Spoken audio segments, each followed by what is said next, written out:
म्हणजे इकडून तो हात येईन आडवा कुठून आणते काय आणते म्हणून.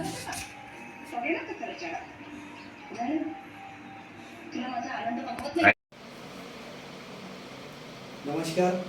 आज आपण रताळ्यामध्ये मनोहर चौधरी श्री मनोहर चौधरी यांच्याकडे आपण बसलेले आहोत आणि गेल्या 3 महिन्यापूर्वी आमचे नातेवाईक श्री खर्चे साहेब हे अकोल्याला भेटायला आले होते आणि त्यांनी सांगितलं की मग आमचे जावई आहेत त्यांना पार्किन्सनचा आजार सुरू झालेला आहे आणि त्याचा पहिला व्हिडिओ त्यांनी आपल्याला पाठवलेला आहे आणि त्यांनी सांगितल्यानंतर आपण या काकाजींना न्यूरोरिच धन्वंतरीचं आपल्या न्यूट्रा हर्बचं न्यूरोरिच एक ज्यूसमध्ये आपण सुरू केलं.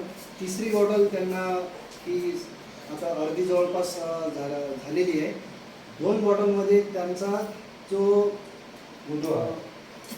पार्किन्सनचा आजार आहे हा जवळपास 2 महिन्यात 75% कव्हर झाला आणि आज ज्यावेळेस आपण त्यांना बघतो आहे दोन्ही हात असे लावा तर यांचं जवळपास आता हात स्थिर झालेले आहे. म्हणजे पार्किन्सन हा 90-95% इथं क्लिअर झालेला आहे.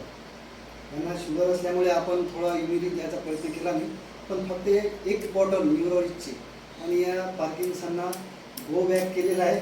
तर काका तुम्हाला काय वाटते फरक वाटते आता यांना किंवा हात हलत नाही खंबे टट झाले टाईट झाले आधी ते पूर्वी हलत होते दुखत होते.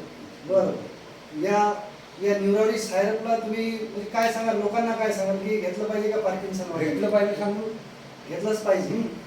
तुम्हाला फरक वाटते ना फरक वाटते. तर खर्चे सर तुम्ही काय बोलाल या न्यूरोरिच? माझा तर अनुभव खूप आहे त्यामुळेच मी तुम्हाला धन्यवाद सांगितला आणि माझ्या रिलेटिव्हला पण त्याचा मी म्हणजे आता परिचय करूनच देऊन राहिलो. तर असं हे आपलं धन्वंतरीचं एक प्रॉडक्ट आहे. सर तुम्हाला काय वाटते या न्यूरोरिच? ॲलोपॅथीपेक्षा हे किती पट जास्तीत चांगलं आहे. पार्किन्सन हा इतका डेंजर आजार आहे की जगाच्या पाठीवर कुठल्याही पॅथीमध्ये म्हणजे आयुर्वेद सोडून खास करून धन्वंतरी सोडून याच्यावर इलाज नाही. कुठेही जा, अमेरिकेत जा, जपानमध्ये जा. आणि ही दुसरी केस आहे आपल्या धन्वंतरीच्या माध्यमातून डॉक्टर साहेबांनी दुरुस्त केलेली की ज्यांना पार्किन्सन या आजारावर एक जवळपास 80% रिलीफ फक्त 2 महिन्याच्या ट्रीटमेंटमध्ये भेटलेला आहे. आणि ही किंमत आहे धन्वंतरीच्या न्यूरोरिच ज्यूस. धन्यवाद.